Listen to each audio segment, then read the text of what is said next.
Hi hello viewers, நான் உங்கள் விஜய் மகி கணேசன் பேசுகிறேன். எல்லோரும் எப்படி இருக்கீங்க? நல்லா இருக்கீங்களா? நீங்கள் எல்லோரும் நல்லா இருக்கணும், நான் ப்ரே பண்ணிக்கிறேன். சமீபத்தில் ஒரு ஸ்கூலில் பேசி கூட்டிருந்தாங்க, போயிருந்தேன். குழந்தைங்களை பற்றி பேசணும் அப்படின்னு.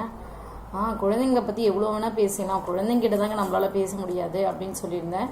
அவங்க ஒரு ஒரு 5 நிமிஷம் பேசுகிற மாதிரி ஒரு டாபிக் கொடுத்துருந்தாங்க. எனக்கு அது குழந்தைங்களை பற்றி பேசணும் ரொம்ப பிடிச்சிருந்துச்சு. நான் பேசிட்டு வந்துட்டு ஸோ அந்த காமெடியான ஒரு சம்பவத்தை நம்ம சேனலில் பதிவிடலாம் நான் ஆசைப்பட்டிருக்கேன். ஸோ குழந்தைங்களை பற்றி தான் இன்றைக்கி ஒரு சின்ன ஜோக் மாதிரி நான் ரெடி பண்ணியிருக்கேன். அங்கே சொன்னதை இங்கே சொல்லலான்னு ரெடி பண்ணியிருக்கேன். ஸோ இன்னைக்கு கவிதை இல்லை, இது ஒரு குழந்தைங்களை பற்றின கருத்து. இது எப்படி இருக்குன்னு எனக்கு கண்டிப்பாக நீங்கள் கமெண்ட் பண்ணுங்கள். வாங்க இன்றைக்கி நான் கவிதைக்குள்ளே போயிடலாமா? இன்றைக்கி நான் கருத்துக்குள்ளே போயிடலாமா? அன்னைக்கு குழந்தைங்க பண்ணுற சேட்டெல்லாம் அவ்வளோ அற்புதமாக இருக்குங்க. அதை எழுத்து கேட்குறவங்களுக்கு தான் எரிச்சலாக இருக்கும், செய்கிற அவங்களுக்கு ரொம்ப ஹாப்பியாகவும் இருக்கும். அதை 2 பேர் பண்ணிக்கிற சேட்டை இன்னொருத்தவங்க ரசிப்பாங்க பார்த்தீங்களா, அவங்களுக்கு ரொம்ப ஹாப்பியாக இருக்கும். அன்றைக்கி தான் என் சின்ன பையன் சேட்டை பண்ண சொல்லிட்டு தோசை திருப்பியிடம் வச்சு வாங்கி கம்முன்னு உட்காந்து உன் வேலை என்னவோ பாடுறான் அப்படின்றேன். அவன் சொல்கிறான், அம்மா நான் எதையும் வாங்கிக்க மாட்டேம்மா, அப்படி வாங்கினா அதை நான் திருப்பி கொடுத்துருமான்றேன். பாருங்கள் பசங்க எவ்வளோ ஒரு புத்திசாலித்தனமாக பதில் சொல்கிறாங்க. அதே மாதிரி தான் 2 பேரும் உட்காந்து ஹோம்ஒர்க்கு எழுதிட்டு தாங்க, என் சின்ன பையனும் என் பெரிய பையனும். பெரிய பையன்கிட்ட கேட்டேன், ஏன்டா இவ்வளோ கிறுக்கி ஹோம்ஒர்க் எழுதி அவங்க மிஸ்ஸு திட்ட மாட்டாங்களாடா அப்படின்னு கேட்டேன். அதுக்கு அவன் சொல்கிறான், திட்ட மாட்டாமா, நான் ஒரு ஐடியா ரெடி பண்ணிக்கிறேன் அப்படின்னு. என்னடா ஐடியா அப்படின்னு. இவ்வளோ தூரம் கொடுத்துருக்காங்க, கிறுக்கி எடுத்துகிட்டு போனேன்னு வச்சுக்கோங்க. இந்த பையனால் முடியல போல், நம்ம சரி இனிமேல் இவனுக்கு கம்மியாக கொடுப்போன்ட்டு 2 பேஜ் தான் கொடுப்போன்ட்டு 2 பேஜ் கம்மியாக கொடுப்பாங்கம்மா அப்படின்னா. ஓ அப்படியாடா ஐடியா, பரவாயில்ல, நம்ம புள்ள ரொம்ப புத்திசாலியாக இருக்கானேன்ட்டு நானும் அது மாதிரி நினச்சிக்கிட்டு சரிடா அப்படின்ட்டு அவனை விட்டுட்டேன். உடனே அடுத்த நாள் போயிட்டு வந்து சொல்கிறான், பேரண்ட்டை கையெழுத்து வாங்கிட்டு வான்றாங்க. 2 பக்கம் தான் ஹோம்ஒர்க் கொடுத்துருக்காங்க. இந்த பைப்பில் அதே முடிக்காமல் போயிருக்கான்.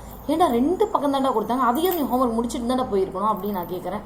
உடனே சொல்கிறான், 2 பக்கம் தான்மா கொடுத்தாங்க, வெறும் 2 பக்கம் தானே, அதை போய் ஸ்கூலில் எழுதிக்கலான்னு போகிறேன், அதுக்குள்ளே ஸ்கூல் பில் அடிச்சாச்சு, நான் என்னம்மா பண்ணுறது அப்படின்ற. சமாளிக்கிறது ரொம்ப கஷ்டமாக இருக்குதுங்க. அதுவும் வர ரொம்ப சேட்டை பண்ணுது இந்த பிள்ளைங்க. அடுத்தது அன்றைக்கி நான் சின்ன பையன்கிட்ட போயிட்டு, ஏன்டா ஹோம்ஒர்க் ஏன்டா இவ்வளோ சீக்கிரமாக இவ்வளோ லேட்டாக முடிக்குது, சீக்கிரம் முடிச்சா என்னடா அவங்க மிஸ் என்ன திட்ட மாட்டாங்களா அப்படின்ற மாதிரி. நிறுத்தம்மா அப்படின்னா. ஏன்டான்றவர், அவங்க என்ன டெய்லி ஹோம்ஒர்க் முடிச்சுட்டு வர பிள்ளைங்க டெய்லி இன்றைக்கி யார் ஸ்கூல் வீட்டில் போய்ட்டு டக்குன்னு ஹோம்ஒர்க் முடிச்சுங்க, இன்றைக்கி உங்களுக்கு ஒரு ப்ரைஸ் டிஸ்ட்ரிபியூட் பண்ண போகிறேன்னு ஏதோ அவார்டு அவங்க கொடுக்க போகிறாங்க, ஏம்மா நீ இவனை இப்படி படுத்துற போயாம்மா அப்படின்றான். ஐயோ என்னடா இதுங்க இப்படி பேசுங்க பார்த்தா. அதே மாதிரி தான் அன்றைக்கி ஒரு நாள் தெருவில் போய்ட்டு என் பையனை வேன் ஏற்றி விடுறதுக்காக போயிருந்தேன். ஏற்று வீட்டு பையன் வந்துருந்தான். டே இன்றைக்கி என்னென்ன சொன்ன சாப்பிட்டேன் அப்படின்னு கேட்டேன். இட்லி சாப்பிட்டேன். ஓ சூப்பர்டா, வெரி குட்ரா, நல்ல ஃபுட்டுடா அப்படின்ட்டு வந்தேன். அடுத்த நாள் என்னன்னு கேட்டேன். தோசைன்னா. என்னடா இது, நேற்று இட்லின்னு சொன்னேன், இன்றைக்கி தோசைன்ற. ஓ அப்படி தானே உங்கள் வீட்டில் சாப்பாடு அப்படின்னு கேட்டேன். ஆமாம் ஆண்டி, எங்கள் வீட்டில் இன்றைக்கி இட்லி சுட்டால் நாளைக்கு நாங்கள் தோசை சொல்லுவோம் அப்படின்னா. வெரி குட்ரா, சூப்பர்டா அப்படி சொல்கிறாங்க. சரி நீ 3ஆம் சரி டே இன்றைக்கி என்ன சாப்பிட சொல்லலாம் அப்படின்னு கேட்டான். அவன் சொல்கிறான், இன்றைக்கி இட்லியா தோசைன்னு எனக்கு தெரியல, கொஞ்சம் நீங்கள் சாதம் வரைக்கும் பொறுத்து இருங்க, நான் வெயிட் பண்ணுங்கள், நான் ஈவினிங் யோசிச்சுட்டு வந்து அதுக்கு நானே ஒரு நல்ல பேராக வைக்கிறேன் அப்படின்னு. எனக்கு செம்ம கோவம் வந்துருச்சு. டே இங்கே வா, நீ என்ன சொன்ன, இன்றைக்கி எங்கள் வீட்டில் இட்லின்னா நாளைக்கு தோசை சாப்பாடு, நான் உன்னுடைய ரூல் பண்ணி இன்றைக்கி மறுபடியும் இட்லி தாண்டா வந்திருக்கணும் அப்படின்னு சொன்னேன். ஆண்டி மறுபடியும் யோசிங்க, நான் என்ன சொன்னேன்ட்டு. ஃபர்ஸ்ட் நாள் இட்லி சொன்னேன், ஒரு நாள் நான் இட்லி செய்வோம், அடுத்த நாள் தோசை செய்வோம்னு அதான் சொன்னேன். அதுக்கு மறுபடியும் அடுத்த நாள் நான் இதே எதாவது செய்வாங்கன்னு நான் சொன்னேன்னா, முந்தானத்து இதை மாதிரி நான் எதாவது சொல்லியிருக்கேனா அப்படின்றோம். ஐயோ இந்த பசங்கிட்ட சமாளிக்கிறதுக்கு ரொம்ப கஷ்டமாக இருக்குங்க. அடுத்து அந்த மாதிரி தான் இன்னொரு பையன் வந்து தெருவில் போயிட்டு தெருநாய் கூட அழுதுட்டு இருந்தான். அதனால் இறந்துடுச்சு பக்கத்து. ஏன்டா தம்பி தெருநாய் அழுதுட்டு இருக்குது, தெருநாய் அழுதான்னா, தெருநாய் கிட்ட ஏன்டா இப்படி உட்காந்து அழுவுற அப்படின்னு கேட்குறேன். உடனே அவன் சொல்கிறான், இல்லாண்டி இந்த நாய்னா எனக்கு ரொம்ப பிடிக்கும் அப்படின்றான். அம்மாண்ட பரவாயில்ல, சின்ன வயசுலேயே இந்த மாதிரி ஜீவராசி மேலே ரொம்ப அக்கறையாக இருக்கீங்க, ரொம்ப பாசமாக இருக்கேன், எனக்கும் கேட்க ரொம்ப ஹாப்பியாக இருக்கடா அப்படின்னு. அப்படி அந்த அளவுக்குலாம் இல்லை ஆண்டி, ஏன் தெரியுமா அந்த நாய் எனக்கு பிடிக்கும் சொல்கிற ஏன்டா உனக்கு இந்த நாயை பிடிக்கும் அப்படின்னு கேட்குறேன். இல்லை ஆண்டி எங்கள் வீட்டில் ஏதாவது மீந்துச்சுன்னு வச்சுக்க, நான் சாப்பிட்டதுக்கப்புறம் சரி போயிட்டு அந்த நாய்க்கு போட்டுரு அப்படின்வாங்க. இனிமேல் என்ன தெரியுமா பண்ணுவாங்க எங்கள் அம்மா, எது மீந்தாலும் நாய் தான் அங்கே கிடையாது, எதையாவது மீதி வச்சுன்னு வச்சுக்க பிச்சுக்கும் அப்படின்னு சொல்லிட்டு எண்ணெயிலேருந்து சாப்பிட வச்சுருவாங்க ஆண்டி. எனக்கு எங்கள் அம்மா சமாளிக்க முடியாது, அதுதான் நான் என்ன பண்ணுறதுன்னு யோசிச்சுட்ருக்கேன் ஆண்டி அப்படின்னு.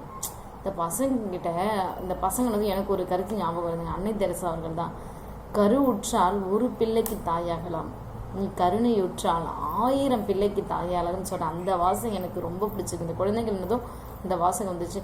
அடுத்தது இன்னொரு கருத்து என்னென்னா, நான் எழுதின ஒரு கவிதைங்க, சேட்டை செய்து வீட்டை அலங்கரிக்கும் நட்சத்திரங்கள் குழந்தைகள். உண்மையிலேயே அந்த சேட்டை செய்கிற அந்த விதம் வந்து ரொம்ப ரசிக்கும்படியாக இருக்கணும். குழந்தைங்க வந்து டே பை டே ரொம்ப இம்ப்ரூவ் ஆகிட்டு வராங்க, அறிவிலும் சரி அவங்களுடைய அட்டகாசத்துலேயும் சரி. ஸோ அதை நம்ம கொஞ்சம் பொறுமையாக கையாண்டு தான் அவங்கள சமாளிக்கணும். நிச்சயமாக நம்ம பிள்ளைங்க நம்ம வழி கேட்பாங்க. அதுக்கு திரும்ப திரும்ப நான் ஏற்கனவே ஒரு கவிதை சொல்லியிருக்கிறேன். அந்த காம்பஸில் நம்ம சொருகக்கூடிய அந்த பென்சில் மாதிரி தான் பெற்றோர்களும் குழந்தைகளும் எப்படி இருக்கணும். அந்த மையம் தான் காம்பஸ், இதனுடைய மையம் தான் வந்து பெற்றோர்கள். ஸோ அவங்க எப்படி இருக்கணும் அதை பற்றி தான், அந்த பென்சில் தான் வந்து அந்த குழந்தைகள்.